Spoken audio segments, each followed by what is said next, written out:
Affirmative থেকে negative করতে গেলে আমরা জানি যে আমাদের সেন্টেন্সের মধ্যে থাকা শব্দগুলোকে দেখতে হবে যে শব্দগুলোর মধ্যে কোনো বিশেষ শব্দ আছে কিনা।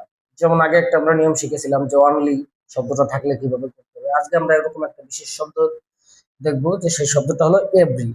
সেন্টেন্সের মধ্যে যদি এভরি থাকে তাহলে সেই এভরি যুক্ত সেন্টেন্সকে অ্যাফার্মেটিভ থেকে নেগেটিভ করতে হলে আমরা এই স্ট্রাকচারটা ফলো করব। এভরি উঠে যাবে, এভরি এর স্থলে দেয়ার ইজ নো বসবে, প্লাস এভরি কেবলই পরে যে ওয়ার্ডটা থাকবে সেই ওয়ার্ডটা ব্যবহার করবো, তারপরে একটা অতিরিক্ত বাট আনবো এবং তারপরে সেন্টেন্সে থাকা বাকি অংশ লিখবো এবং লাস্টে ফুল স্টপ দিব। তাহলেই আমাদের সেন্টেন্সটা অ্যাফার্মেটিভ থেকে নেগেটিভ হয়ে যাবে। তো আমরা একটা এক্সাম্পল দেখি, খুব প্রচলিত একটা এক্সাম্পল,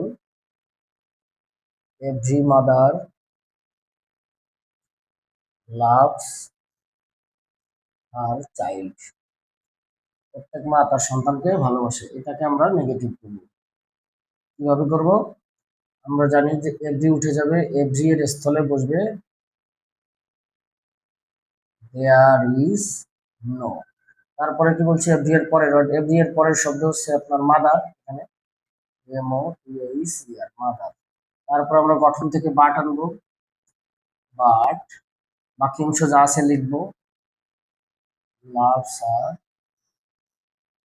চাইল্ড। হয়ে গেছে। আরেকটা এক্সাম্পল যদি আমরা দেখি তাহলে আমরা পরিবর্তন করলাম এই জায়গাটা, দেয়ার ইজ নো, এরপরে আর হচ্ছে বাট, এই দুটো শব্দই শুধু আমরা নতুন আনছি, আর বাকি শব্দগুলো সেন্টেন্সের মধ্যে আছে। আরেকটা শব্দ দেখেন,